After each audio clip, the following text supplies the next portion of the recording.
You're listening to Brayzen Bookworm's Unrighteous Reading Rebellion, a reformed book snob's journey and musings through all things romance. Some language may not be safe for all ears. Frequent use of sarcasm may occur. Woo, recording in progress. Woohoo! All right, we are here.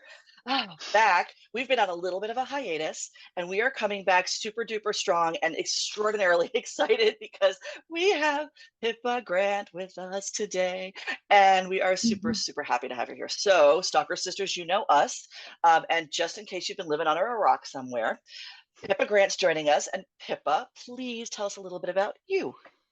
Hi. First of all, I'm thrilled to be here. Thank you so much for having me. I am Pippa Grant. I write hilarious romantic comedies that will make tears stream down your leg, and I don't actually mean tears when I say that. Like the boring stuff is like I'm a USA Today bestselling author. The fun stuff is that I have the best job in the entire world. I love writing romantic comedies. I crack myself up daily. It gives me so much joy when readers ping me and they're like, "Your book made me laugh," and I'm like, "Yeah, there's romance in it, and there's fun couples, and there's like emotional times." Yes. See, I know funny. I always forget the word emotional. No, but I aim to hit you in all your feels in your books, but mostly just make you laugh because we all, goodness knows, the world needs to laugh. So that's yes. And yet, Pippa's books are ones that it's like, okay, I just read something really heavy, and I can't sit in this space for the rest of my life. So I am going to go grab a Pippa book, and I'm going to dive back in because I've read everything. And I will go and grab something just to say, okay, bring me back up, Pippa. This is what I need. Yeah, I'm a palate cleanser. You know? In the best possible way. That's exactly it. Yes. And more. Because like you said. On your toothbrush. No. the emotional toothbrush. That's okay. We're not, I was going to make a comment about things we put in our mouth. Shh, shut up. Okay, anyway. There is a toothbrush scene in my next book, but I'm going to, we won't go there. Go there when we get it. Yeah, you will. Actually, it is on my Kindle. I have the ARC for Gossip and the Grump on my Kindle, and I am diving in tomorrow morning because it's like I'm finishing a book now and I'm like, oh, there it is. And it's very tempting to just put the other book aside, but I'm reading it for puppy read and I'm like, no, I got to finish it, but I know I'm going to finish it because there's a Pippa book waiting for me. Anyway, so we're all Pippa readers, and we all read the most recent one that you published, which was Not My Kind of Hero, and dove into that. And like I said, I dive into everything that you write. So I was excited to get that one too. But for some of us, it was the first book we read, and for some of us, it was not. So for me, it was not the first book I read. That's the first book I read, Crazy Loving You, because I love that series. I do too. I was hooked. I read Claire Kingsley, and I was looking for more, and I found Blue Water, and I read them, and I went, oh, right into your entire backlist, straight from there. So I've read it all. Julie, what about you? First book, Not My Kind of Hero. What you read? I think you're the one that introduced me to Pippa. I think probably. And I ended up. This was back in 2021. You did the Copper Valley series audiobook, 3 books in one, I think. Oh, the Thrusters, yeah. That was, I listened to that on the way to Indies in Fate Philly. Oh, cool. So yeah, I was at Indies that year, wasn't I? I think I was. Yes, but the lines were stupid long, so it was hard. But I get to meet you now, so yes. Yeah, we totally missed out on that in Indies because the lines were just overwhelming. It was my first book event, and it was so overwhelming. And Julie and I found each other, and we were like, I can't. I'm done peopling. I have to just escape. And we were sad. Oh yeah. We were like, but we get to meet you now. I know. Susie, what about you? First book, Not My Kind of Hero. How'd you find Pippa? So apparently I've been living under a rock because this was. It's okay. There's a lot of good rocks. There's a lot of good rocks to live under. It's comfortable there. So this was my first book. It was Michelle what a shocker that told me to read it. Awesome. Guilty. I'll own it. Ron, what about you? I was on a Lucy Score deep dive and hit Blue Water Billionaires, and I had to dig to look to find out where I actually found you, but I found you with the Blue Water series, and my review says, and I'm one of those bad ones, so I apologize.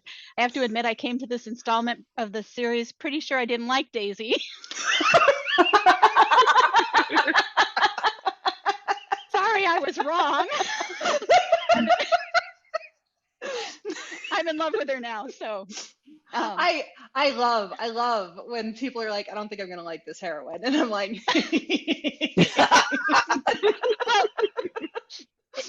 The fun thing about that series was that you got a little bit of everybody else's take on Daisy before you got to Daisy.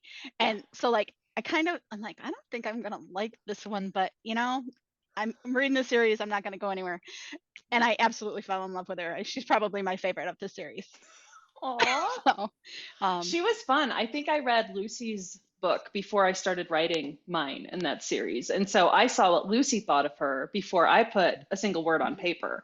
And I don't think Claire and Catherine were done yet with theirs, but it was like, oh, okay, I see where I'm going now. And it was just really fun. It was like she put the seeds for the characters in there. Yeah. And I knew roughly what I wanted her to be, but like Lucy made her come alive in a way that made it easier for me to write her book. So that was fun. I love that. You did an amazing job. I loved it. And I love that whole series. Yeah, me too. And I've heard from so many people that they're like, oh, Blue Water Billionaires was what introduced me to Claire and Pippa and Lucy and Catherine. And it's like this beautiful jumping off point.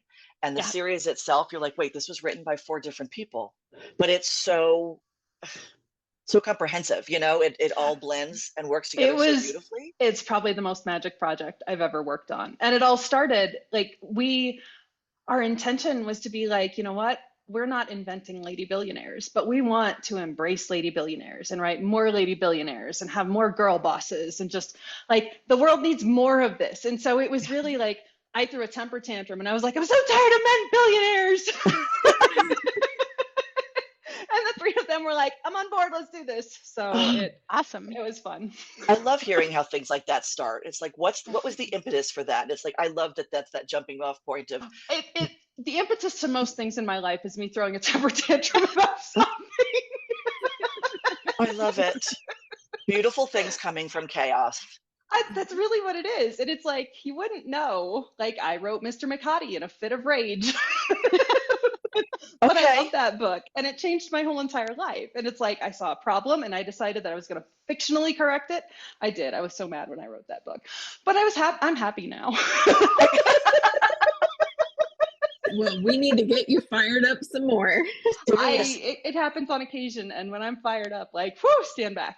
But I struggle to actually be mean about it, though. I'm like, there's a problem. Like, my brain has focused. We are going to solve this. This is where we are going. And then I feel better. Even if it doesn't like solve the world's problem at large, if I feel like I have done my part to contribute to a solution somewhere, I feel better. So I channel the rage. I don't take it out on people. And I think that it does change the world. I mean, because it gives a pocket of awareness. Mm-hmm. Even if it's coached in silliness, if it affects the way one person looks at a situation, then it affects all of the people that person interacts with. So it really does work to solve the larger problem. So don't ever undermine that. It's powerful. I hope so. And that's one of the things I love about your books in general is that, they're funny, they're hilarious. They are, I have literally spit taked, snort laughed, teeth through my nose reading your books.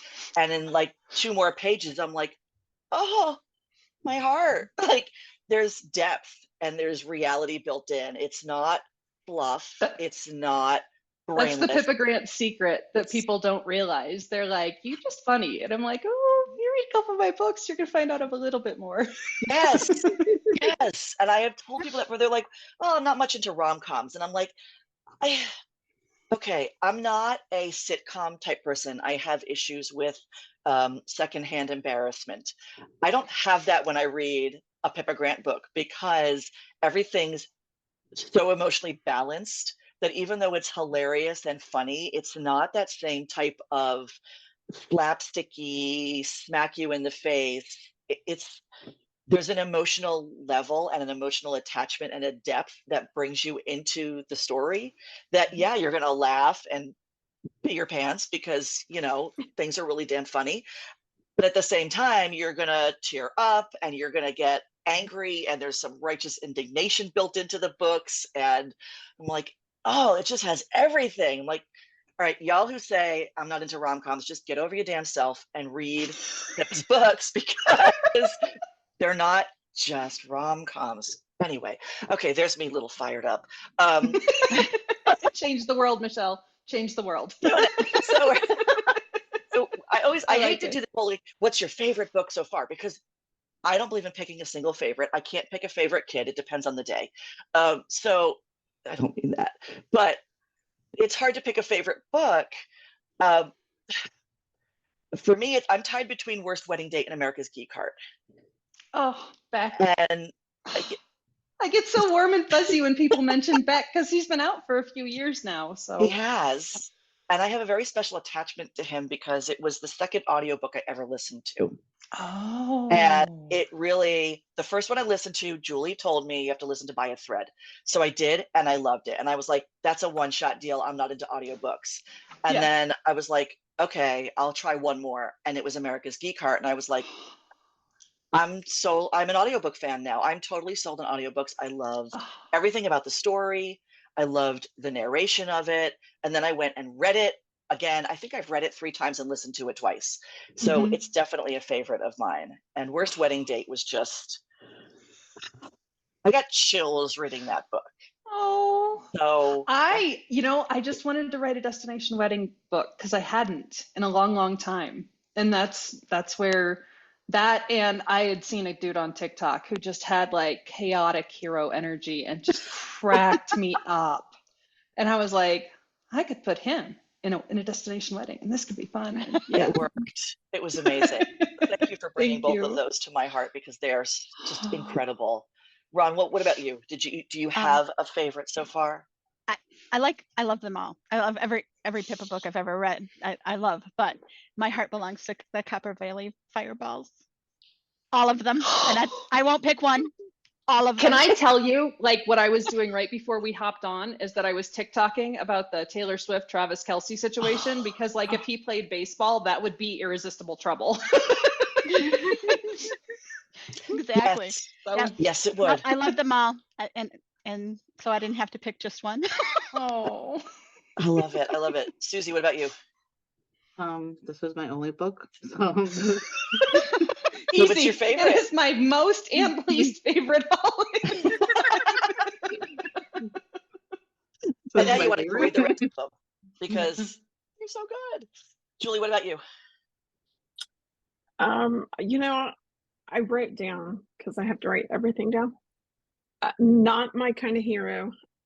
It was a different Pippa book, but I loved it. I think it had your. Sorry, I'm looking for my mute button. Dog. It's okay. She's part of our podcast. She's part of the podcast now. The dog disapproves, or the dog approves. One of the two. I don't know which. Well,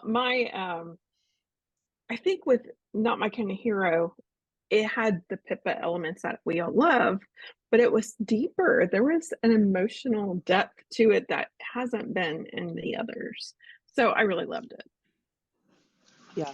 I think that having, that one was published by Montlake, Amazon Montlake Publishing, and most of my books are self-published. So I think that having the extra editorial level really made a difference in that book because they do deeper editorial work on my traditionally published books than I do on my indie books. So, and I would do more on my indie books, but I haven't gotten feedback from readers that there's anything lacking yet. So it sounds so arrogant, but no, I think it's like I said, your indie published books are amazing. This just hit a different level, as far as that emotional depth. It's not that the others are bad. It's just, it was slightly different. Mm-hmm. Awesome. I think I'm off mute now. I don't know what you saw. I'm sure a squirrel farted outside or something. And she had to let me know. Who knows? Anyway, now Maggie's part of the podcast. Thank you, Her Majesty. But about Not My Kind of Hero and the depth of it, that was one of the things I noticed. And when I was pulling out quotes, like I look at all of the things I highlight and I'm like, okay, everything I highlighted, like there were a couple of little funny things.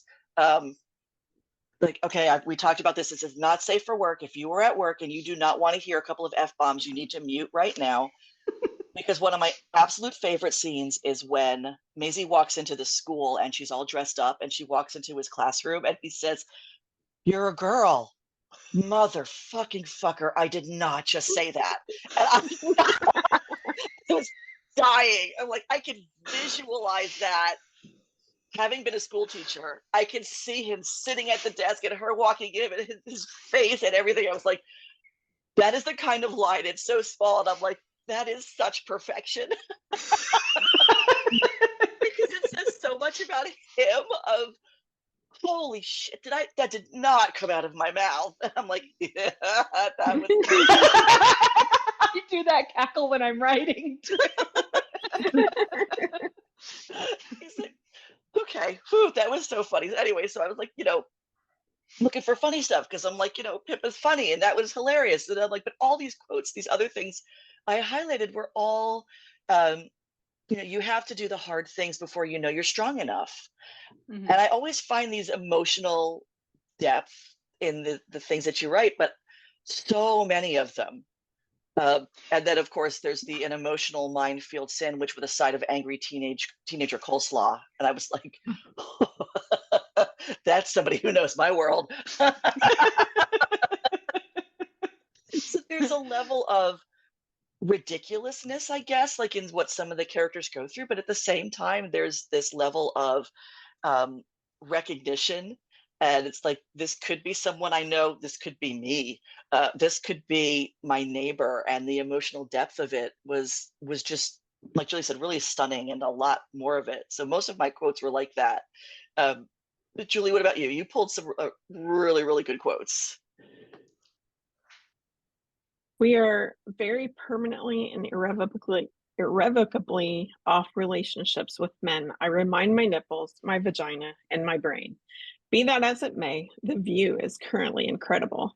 Please pass the popcorn. They reply in unison. So I actually picked a funny and an emotional. Go for your emotional. I love it. The next, I don't know a single person who has never felt lost. Some recognize it, some don't. Some blame other people. Some try to get help. Some try to fix it themselves. Some try to fix the world around them. Some pretend there's nothing broken and push through. Yeah.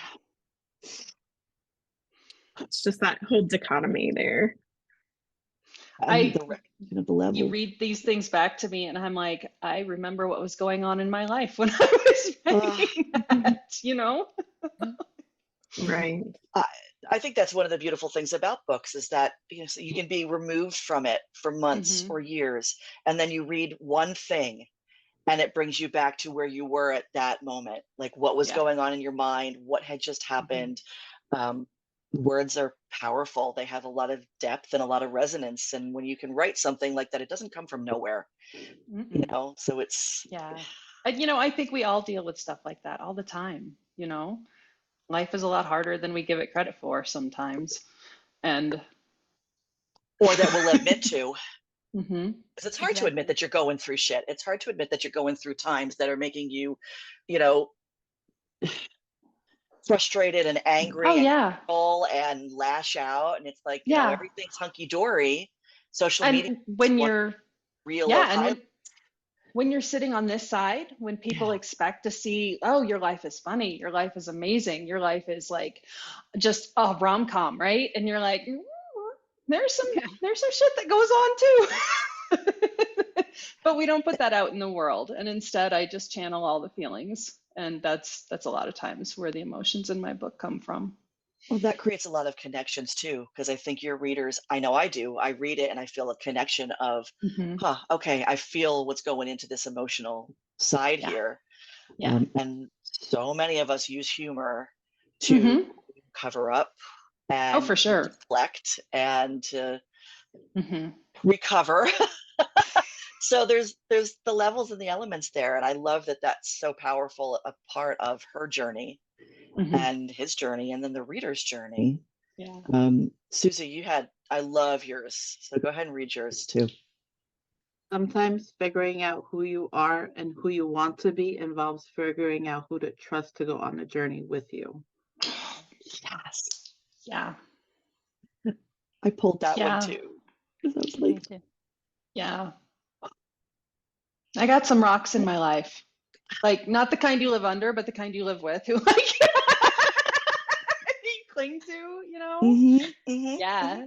And it does when you're going through crap, like who you can lean on and who you can count on makes all the difference. It does. Go ahead. No, go ahead, Ron. No, I was going to say that Susie had a second one that was also one that I had tagged. So you can't go through life without getting hurt, my friend. So you choose.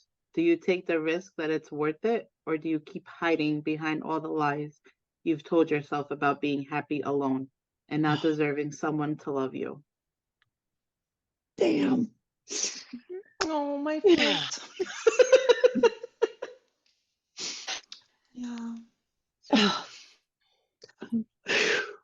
See, I know. I know. Resonance. It's like this is a rom-com, but it's not. It's a funny story with such with stuff, with lots and lots of stuff.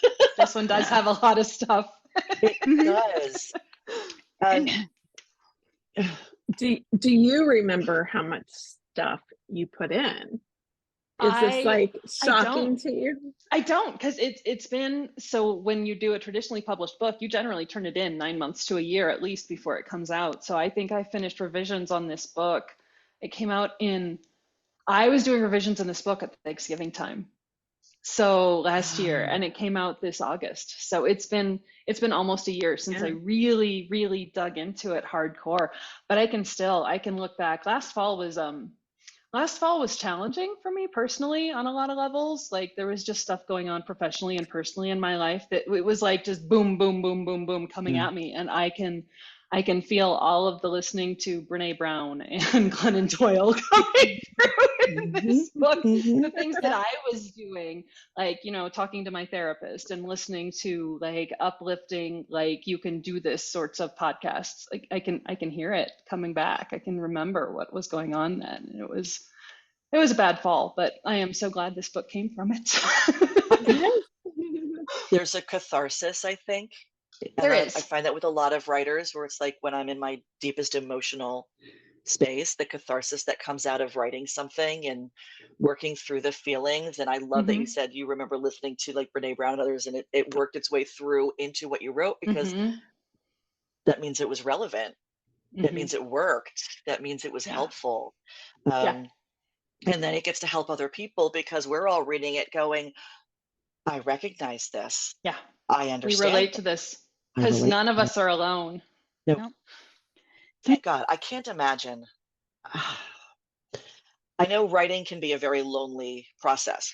And we've talked to a lot of authors about like what their process is like. And when you're in your writing cave and it's just you and you're doing your thing, and then recognizing that you have this whole support system and this whole world out there that's ready to embrace you on your terms when you're ready to release the book, baby. And it's like, you know, so you can't do anything in a bubble. So even though the writing process might happen solitarily, there's so much else that goes into being a writer and an author. And in those author spaces and reader spaces and writer spaces, it's just a really neat blend of pulling people together. So, Ron, I loved your quote too. So we're going to finish up with Ron. The quote that I am going to share is, it met me where I was that particular day. I don't always flag a lot of quotes in books because I'm like, I get in the book and I forget to tag them. But I'm not a flagger either. I tagged this one because and my caption underneath it was, "Oh my God, this." So it met me where I was this day. Today has been hard, and I absolutely cannot take any more. I've been faking my way through book club and PTA events and soccer games and life. I am alone and worn down and tired of putting on this brave face for the world. If you're going to be one more hurdle to me making a new life for Junie and me, I will destroy you. But first I need a nap. I remember when you sent us the Kindle quote of this. Yep. I captioned it and I sent it to the our lkerSisters chat, and I'm like, she sees me. And we all told you to go take your nap. We did. I did. Good. And then take on the world.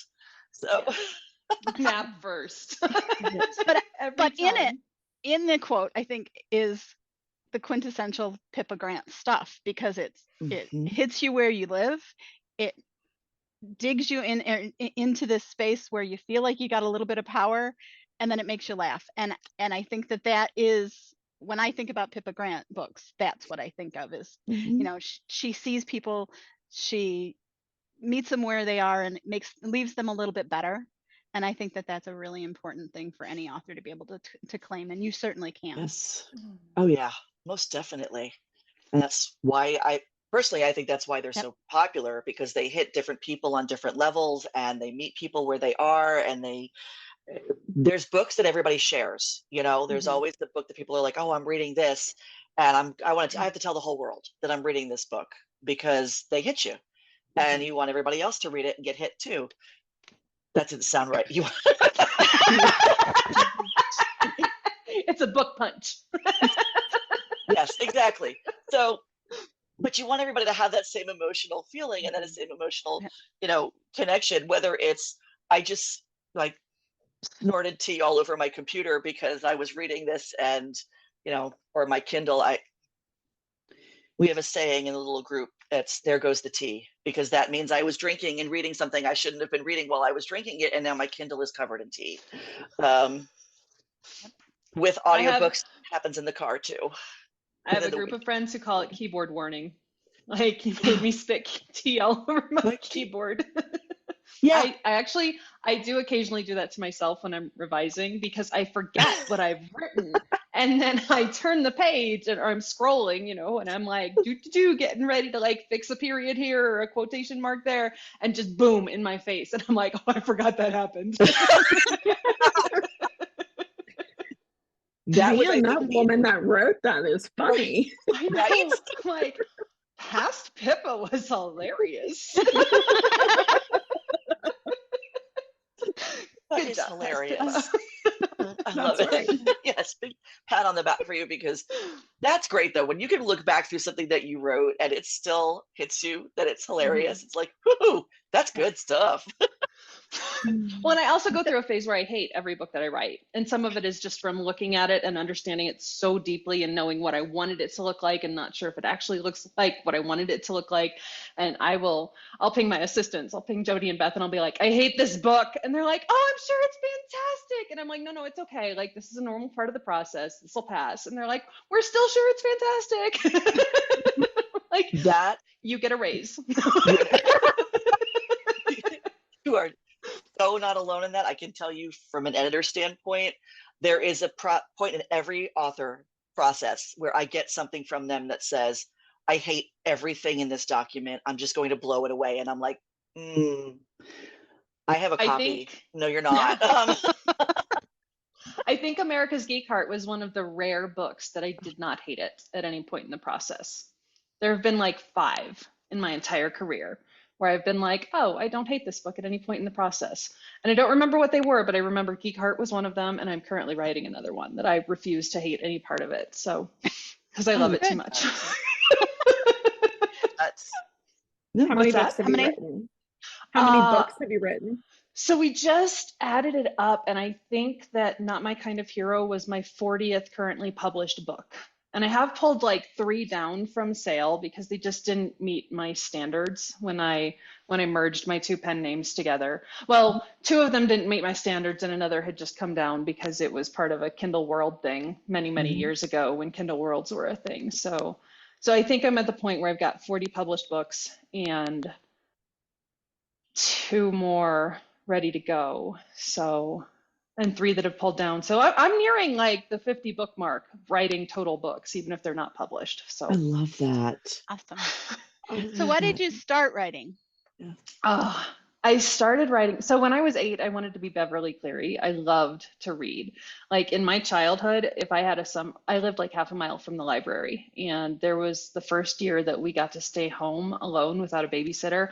I rode my bike to the library every morning, got books, went home, read my books, all of them. I would read 3 or 4 books in a day, finish them up the next morning, and then go back to the library for more. And that was like my entire summer.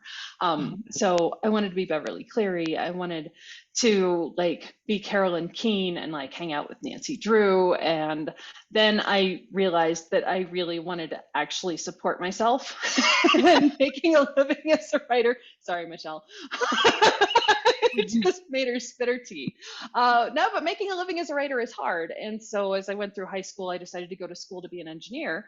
And then the very best worst thing happened, and that is that I met my husband. And we got married. And then a year later, after I had been working, I worked at 3M in St. Paul, Minnesota as an engineer for a year.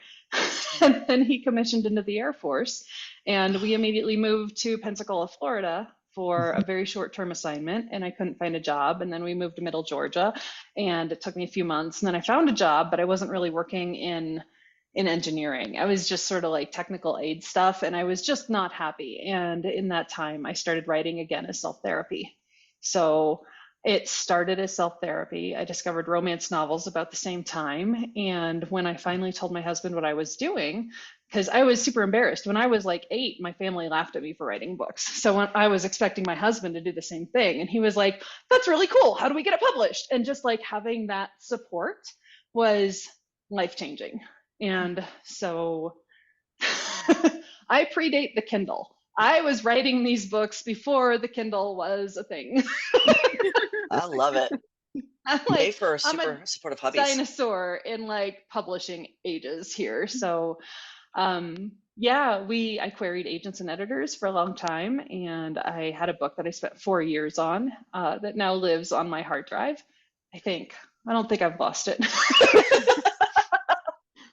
And in 2012, I was querying a book that was just the book of my heart. It was a book like inspired in a lot of ways about like military family life. So it's classified as a military romance, but it's less about like, oh, he's a big buff military man, and it's more about like, here are the challenges of military life. And I started getting rejections that were like, this is fantastic, this is great, I love this. I can't take it on because 50 Shades of Grey is all that's hot, and this is quirky and weird and funny, but also fantastic. And so that's about the time I decided that self-publishing was going to be my journey. So I just celebrated my 10 years of publishing since that first book came out. Congratulations. Congratulations. That was last month, and yeah. And it's just been a roller coaster ever since. I wrote under the pen name Jamie Farrell for about 4 years, and then I hit burnout really hardcore, and like in conjunction with a military move. And that summer, I started reading what was at the top of the charts, and I didn't like it. And that was not entirely a me problem. It's a thing. And I was like, I can do this better. And so I started writing again, and that's when I rage wrote Mr. McCotty and took the pen name Pippa Grant, partially because my husband's office knew my pen name, and I needed a new one because there was no way that I wanted his little lieutenants running around at the water cooler talking about the boss's wife's elevator hate sex scene. That was a great scene, by the way. Thank you. That scene lives in my brain. That was a great scene. She hits all the buttons. That book. So I don't know. I know people who know me know this. I didn't read my first romance novel until March of 2020. I was a pandemic reader. And when a friend of mine who writes romance put a alien cyborg, cyborgs in my hand and said, "You're spiraling, read this book." And I went, did she give you Ruby Dixon? So no, she did not. She actually, her name, she writes as Pearl Fox, and she put her book name called Chance in my hands, and she's like, "You're watching the news and you're spiraling, and I can't watch you do this anymore. You need to read a book." And I said, "What is this?" And she said, "I wrote it, and it's a romance." And I literally said to my friend, and she doesn't let me live it down. I literally said to her, I have a degree in English. I'm not reading this. And she went, bitch, yes, you are.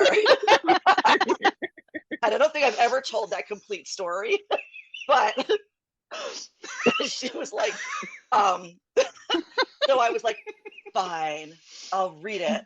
And I read it and I finished it in like 2 days and I said, you got anything else? And she's like, uh-huh.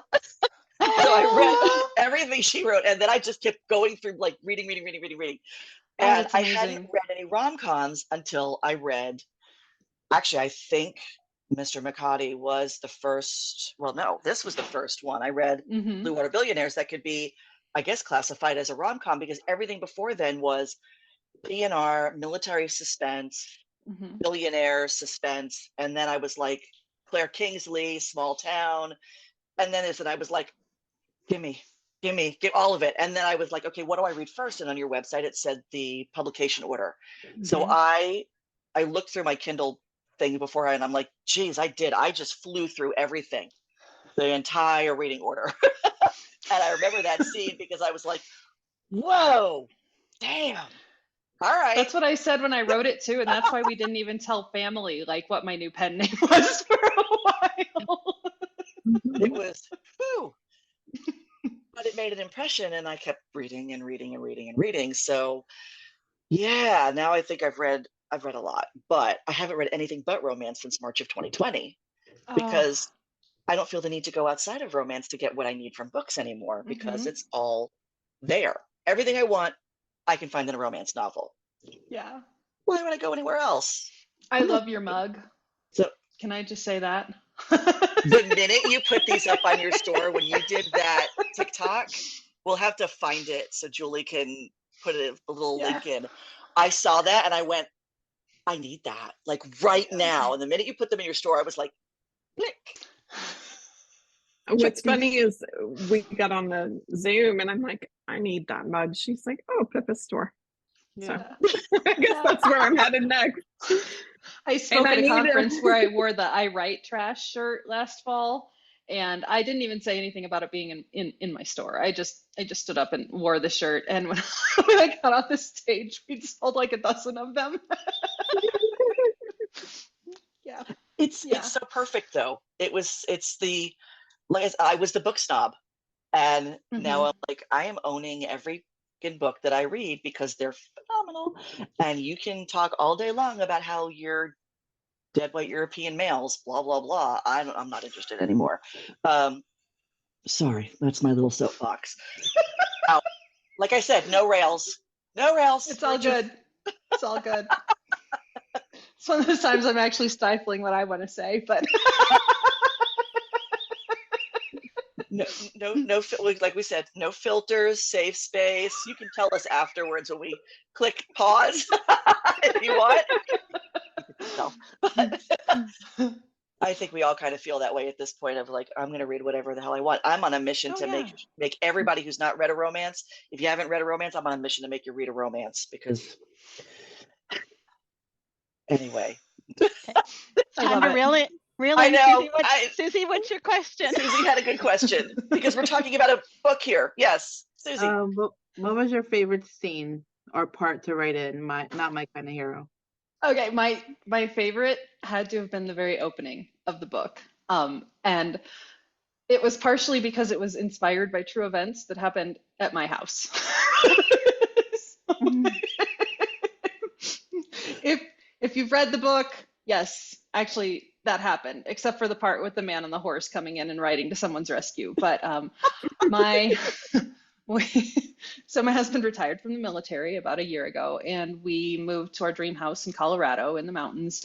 And my husband and our middle kid were out walking around, and he sent me a picture, and it was a picture of a bear. And I was like, where is my baby? Where get my baby away from the bear? Come home right now. I can't see you. I don't know where you are, and you're next to a bear. Get home right now.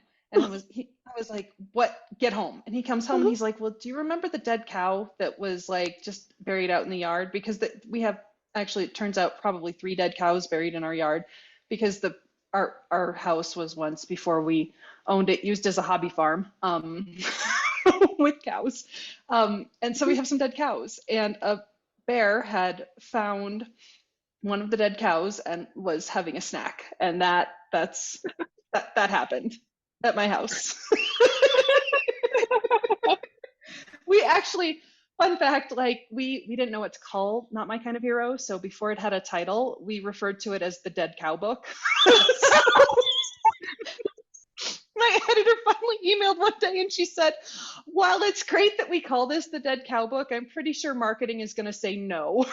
So we need an actual title. But yeah, if we ever did special edition covers, it would be the Dead Cow Book. Oh my God. I love the way that just jumps into that. Sometimes truth is stranger than fiction, and sometimes it really is. Truth leads to the best fiction. So yes. That's like our wild kingdom out here with the stupid deer. And yeah, I live in a rural area, and it's not unusual to see weird things. And apparently Susie lives at a campground with bears. So she sends us pictures occasionally. I'm at the campground and there's a bear. We're like, get inside right now. Go inside. So, I don't do bears. Don't do bears. I've gotten used to them enough that I'm like, okay, the black bears are probably not going to cause any problems. We don't have any grizzlies here. We're okay. We're okay. But I'm still like, I like it a little better when there's some distance between me and the bear. That's right. Yes. That's right. So you said that with the publisher, because I know that this is something where you said earlier that Not My Kind of Hero is Montlake versus indie publishing. There a big difference in the process that you go through with that?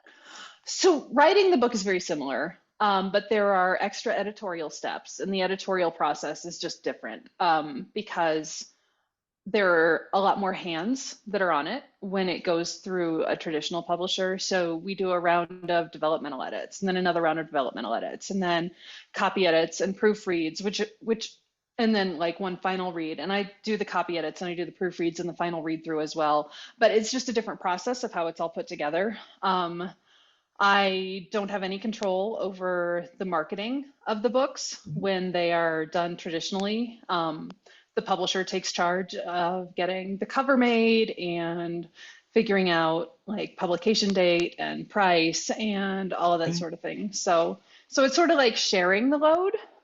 Whereas when it's indie published, I'm just like, well, this is my deadline. Oh, I'm very deadline motivated too. So my traditionally published books, I know I'm going to turn those in on time because I will get in trouble if I don't, and I don't like being in trouble.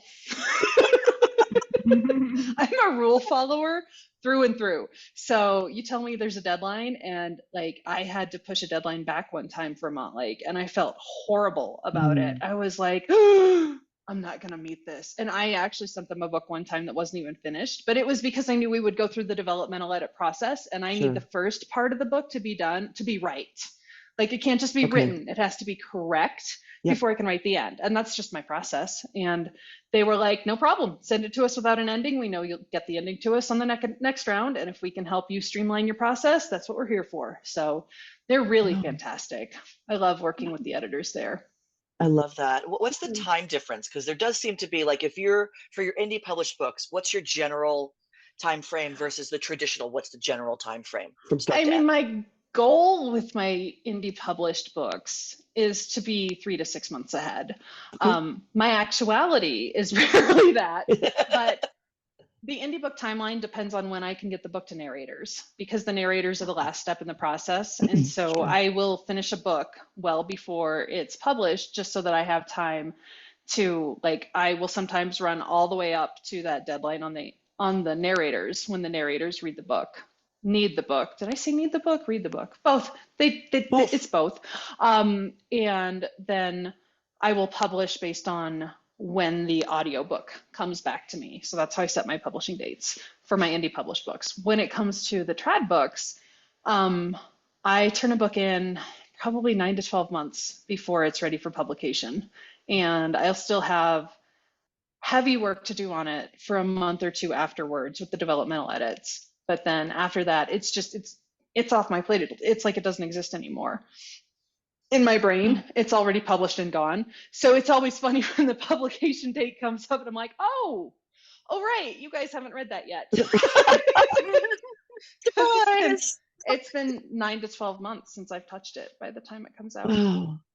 It's so interesting to see the difference in that process. So, and that you do both, because you'd think people would do one or the other, but I guess that gives you a little bit more flexibility. And it does. Yeah. And you get to explore finding different audience through different things. And Sure. sometimes you can, like, you know, this one was emotionally deeper. I think that all 3 books that I've done with Montlake have been a little off from what people expect of a typical Pippa Grant book.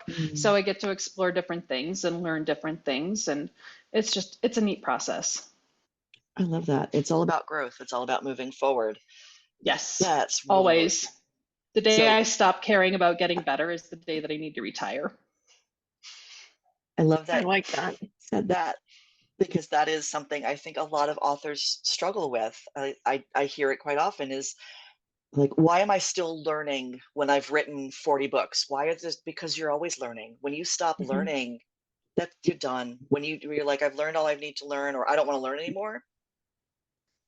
We were on a road trip one time, and one of my kids in the back seat just pops up and says, "Mom, do you learn stuff?" And I was like, "Yeah." And they said, "Well, you're never going to get old because you don't age as long as you're learning things." And I was like, "Well, if that's the magic sauce, then I'm immortal. yeah." Every single day.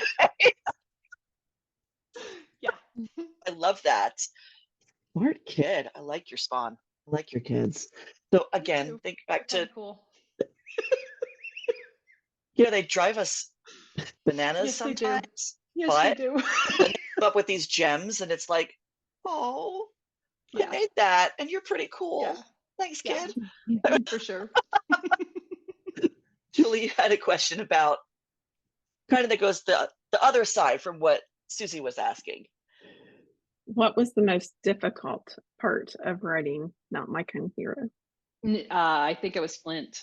It was just really figuring out his backstory and why he was so grouchy. And so, I want to be a part of the community, but you only get so much of me. I'm still walled off. And that, just his character in general, I think was one of the hardest things, but worth it.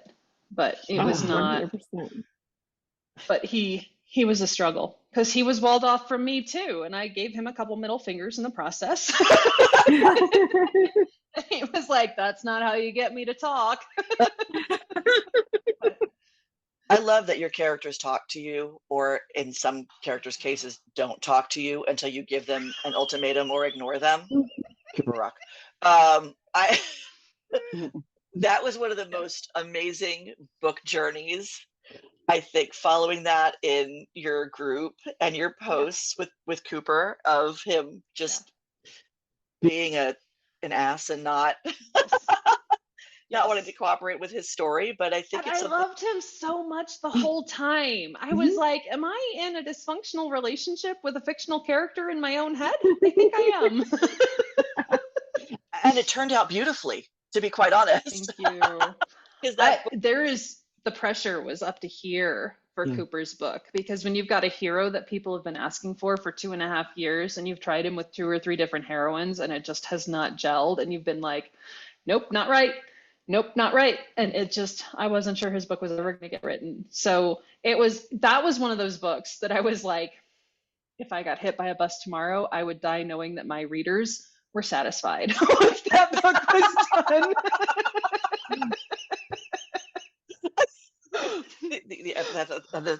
At least she finished Cooper's book, but that's exactly right. That would go on my gravestone. Oh my God, I love that. There's that connection, like, though, is great. There are just some milestone books, right? And that was one of them. That was like, this was a hard thing, and I did it. Good job, me. Good job. I'm sitting here too with my own Team Whooperly mug on my desk today. I love it. That was one of those books I think we were waiting for, and we knew it was going to happen eventually. But it stirred a lot of interesting conversation in some different groups about authors can't just sit down and write a book because you want them to write that book. If the characters aren't talking to them, the story's not going to happen. It's not like you just sit down. You're not writing a high school essay about making a peanut butter and jelly sandwich. There's a lot more that goes into it, where if the story's not there, the story's not there. And I respect authors so much for not trying to force a story just to have something to give readers. And it's like, well, no, I'm not going to give you shit. I'm going to wait until it's right. And then I'm going to give you something that you're going to love. And I have so much respect for authors that can do that and that do that, because it's not an easy thing to say, I'm not going to write the book you want. It's got to be a difficult thing. And then sticking to your guns on it. Thank you for sticking to your guns on that, because otherwise I think it wouldn't have been what you wanted or anybody wanted. Yeah. When I finally realized what Cooper needed in a heroine, I was like, this should have been in front of me all along, and it wasn't. And because Waverly was supposed to be Duncan Lavoie's hero in the Thruster world. Oh, but I don't see that. No, and it didn't work. I tried to write it a couple times and it didn't work. So, and when I finally realized, like, Cooper needs someone who is larger than he is, because he's larger than life. It all just clicked, and the whole book we were moving so I wrote half the book, and then we moved, and then I finished up the book after we moved. So, but it was, once it was right, it was right. I love that. So the audiobook is fantastic. Oh, the audiobook? Yeah. Thank you. It's very good. I love my narrators. I love my narrators. And the production companies that I've worked with have just been top notch. And I'm so grateful that they exist. Because I would be lost. Yeah, you do. You have a really good group of narrators. They cast perfectly, they work perfectly, and they bring the books to life. It's incredible. I love them. Thank you for that too, because we've gotten some really good mileage on the part of Pippa audiobook. Good. I listen in the car, so sometimes when I don't come home right away, my husband's like, "You're listening to a book, aren't you?" I'm like, "Yeah, I'll be home in half an hour." That's what's left. Sorry, kid. You're getting dinner late because I'm coming home later. But awesome. Not My Kind of Hero is a standalone. It's a standalone. Okay. Yep. So Ron, you had a good question I want you to ask your question about the worlds, because I think it works into that, because this was a different world. Mm-hmm. Yeah, you tend to write in worlds. And how do you come up with those? And what's your favorite part of creating them? It gets harder and harder to create new worlds as I get older. And I think some of it is that I love new and fresh. And I feel like I've done so much already that it gets a little harder every single time to come up with a new world. So I need new and fresh in my life, inspiring me. But the thing I love the most about the worlds is the ability for characters to have cameos and the Easter eggs, and to see how it all is connected together. I love the feeling, somebody said earlier something, we're all connected, like we are all connected. And I love doing that in books, and tossing in how can this character from this world actually appear in this, like that just, it gives me joy. So, will we see more of Hell's Bells? No. Never say never. You should never say never. It is highly unlikely, just because the marketing methodology of a publisher who technically owns that world is so much different than the marketing methodology that I would use. And it does not make sense from a business standpoint for me to write another book in that world. So, so it's like, it's a boring, icky answer. No, we can live in Hell's Bells through that book forever, because it's really good. Mm-hmm. But it's all, you think about authors who write series and you're like, oh, it's going to be a series. But within itself as a standalone, it has its own merit as a standalone, which is wonderful. And standalones are really good because they're easy point of entry for readers who haven't discovered an author yet. If you look at an author and you're like, there are 10 books in this series, if I start one, I'm committing to 10, where that's hard sometimes, because you're like, I don't want to spend 10 books in rom-com world. I want to read 2 books in rom-com world. And so having those standalone books that aren't related to anything else is really kind of good. But I don't do it very often because my brain doesn't work that way. I get that too. So talking about the writer's brain and how things work, Susie, do you have a favorite space or place to write? I am in my office right now, and I usually write in my office because I have a treadmill desk and I adore it. So my if I if I'm moving, I work better. And so I put on my noise canceling headphones, I channel brain music, and I walk at 2 miles an hour. And some days I'm like, wow, I just wrote 4,000 words and walked for 5.5 miles. And that's it's just awesome. So So, my next but question was, you don't bring snacks with you? I typically have tea, and once I run out of tea, I curse a little and then I drink water. But yeah, I'll pause for breakfast. I'm a morning writer, so I'm typically done writing by about 9 or 10 in the morning, and then I have the rest of the day free. And I say free, but there's always business stuff to do, or there is like refilling the well is part of my job. So if I go watch Ted Lasso, that is actually like refilling my Yes. creative brain. And so it's really weird to say like I have to watch TV and movies for my job, but that like the way I'm wired, I actually do.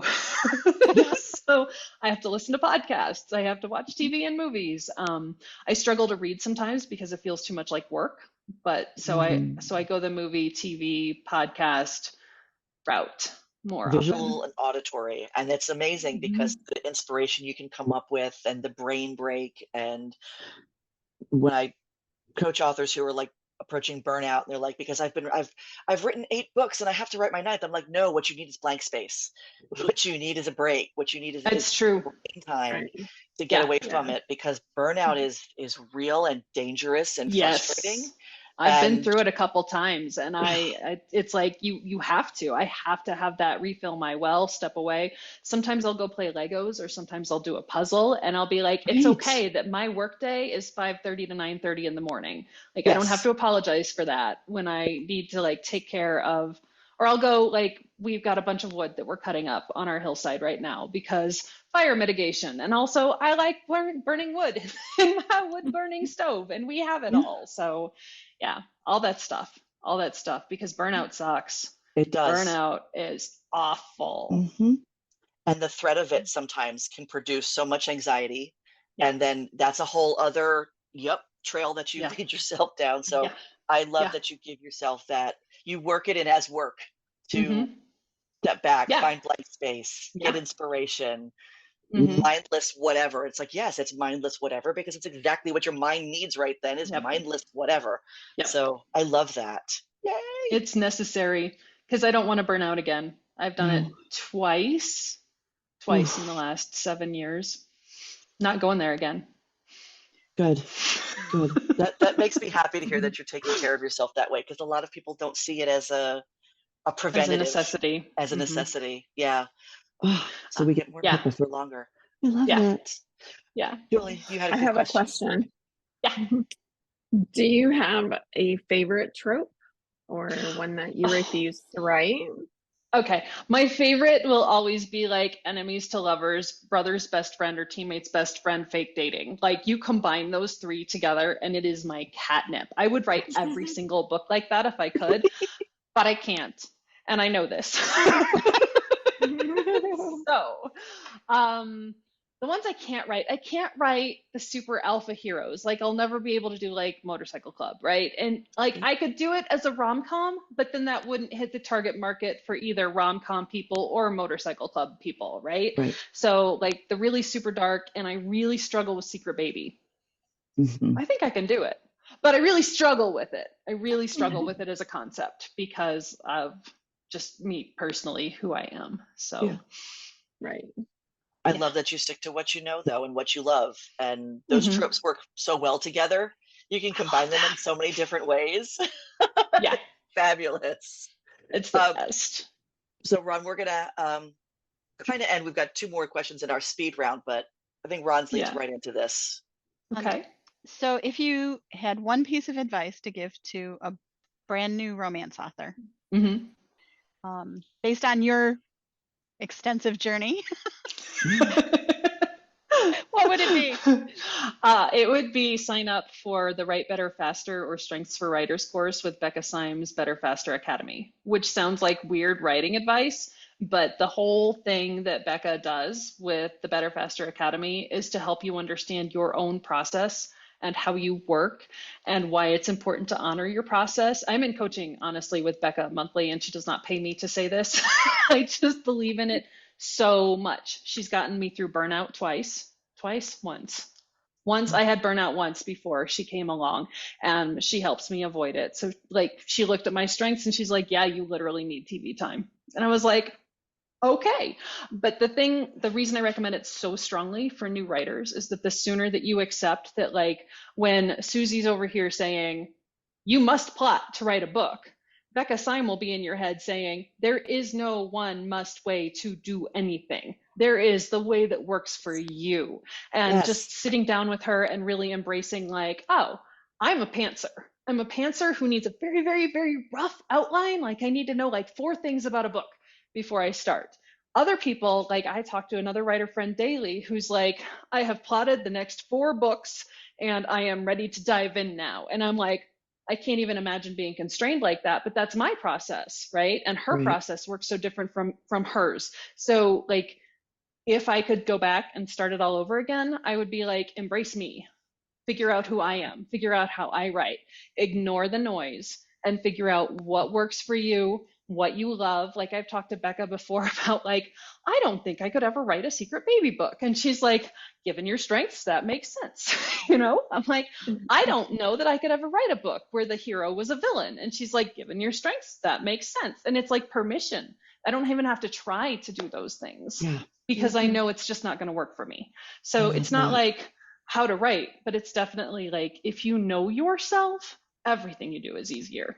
So like even my husband took the test and we talk, and he's not a writer.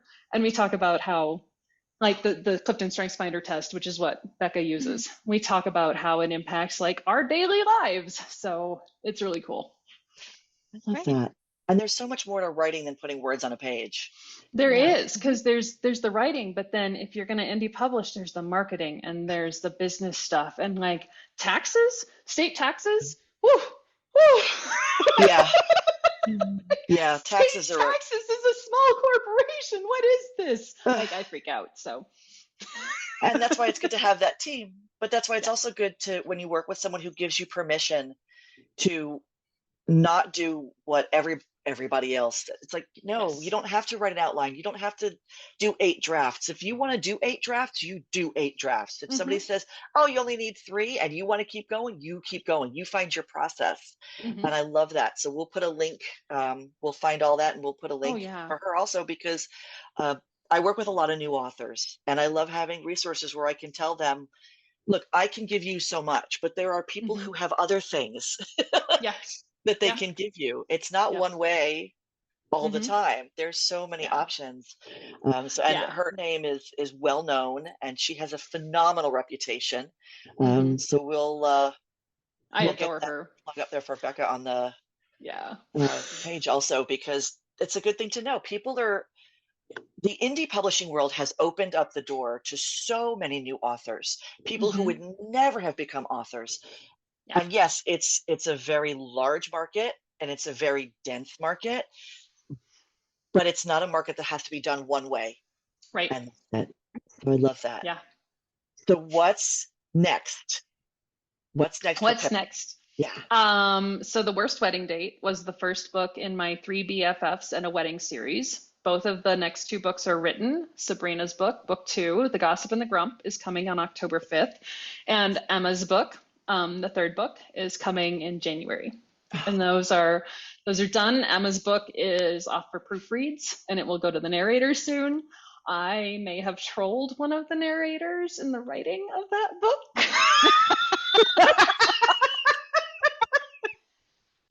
Oh my. I happened to meet said narrator in person and said narrator gave me a little shit about some stuff. And I was like, I got your number. You just wait. And so there will be singing. That's all I'm going to say about Emma's book. And then I'm in the middle of writing a book that just feels magic right now. That is a standalone, but in a familiar world that I think everybody's going to be super excited about. Like I'm cackling every day. And that'll be probably next spring thing. So independent. To try to get everybody out on time, let's do speed round. Awesome. Oh, do we know who the narrators are for Gossip and Grump? What is today? Yeah. So I think I can tell you. It's Jason Clark and Kelly Dalton. When you said singing, isn't that what you said? That's actually the next book. Jason isn't doing that one. That's a different narrator. Oh, nice. Interesting. Yeah. So Jason Clark. Jason hasn't actually done a book for me in a couple years, I don't think. I know he did America's Geek Heart. He hasn't done one in a couple years. I'm super excited to get him. And Kelly Dalton is new to me as well, but I'm super excited about that as well. So yeah. Okay, now we can move on to speed round because now I'm getting the audiobook anyway, but now I know who's going to be in my ears. Yay! I know. Okay, I'm first. You're first. Okay. Coffee or tea? Coffee or tea? Tea every time. Bad haircut or bad hair dye? Oh, I'll take a bad haircut. I don't dye my hair. Like I might get to a point where I do, but I'm so low maintenance that I'm like, well, if I dye it, then I'm gonna get roots, and then I'm gonna have to go back in and get it dyed again. I'll take a bad haircut over a bad hair dye because I just won't do the dye. Hard rock or country? Oh, can I pick pop? Certainly. That works for us. I would go in the middle. I want pop. Beach or mountain vacation? Oh, that shouldn't be hard. I live in the mountains, so I'll take a beach vacation. Then I Plan ahead or live in the moment? It depends on if it involves my children or if it's just me being able to, like, if I can just like whoo and go in the moment, I will do that. But being a mom, I don't often get to. Morning person or night owl? Morning. I pass out by 8:30 at night. If I'm still awake at 9, like I'm practicing being a grandma. Now I will just say that there are grandmas out there who are like, lady, you're practicing being ancient. I'm so good. I'm a grandma. Right? I have a similar schedule. I'm up early because nobody else is. It helps. Yeah. So, cookies or cake? Cookies. Vanilla or chocolate? It depends. Chocolate, unless we're talking about ice cream, and then I pick vanilla. Draft or edit? Oh. Excuse me. I think edit. I like fixing things. So, Kindle or paperback? Paperback. It's that whole, like, it feels like work if I'm reading on a screen. So I'm pulling things down from here because this is just kind of one of those funny where Ron says she doesn't annotate or anything. And I never really realized how many things I highlighted until I read this in paperback only.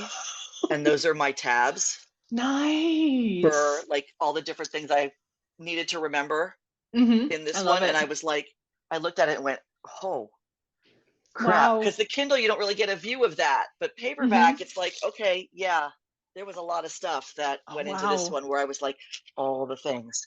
So I lost the joy. This was a great book. I lost the joy of paperbacks for so long reading in a Kindle. And then when I got the paperback, I was like, oh, there really is something about a book in your hands. Yeah. So, okay, so now that I've torn everything apart back here, and my pen's about to fall over. Pippa, thank you so much. It's a tired pen. Oh, thank you for having me today. We were so excited to have you here.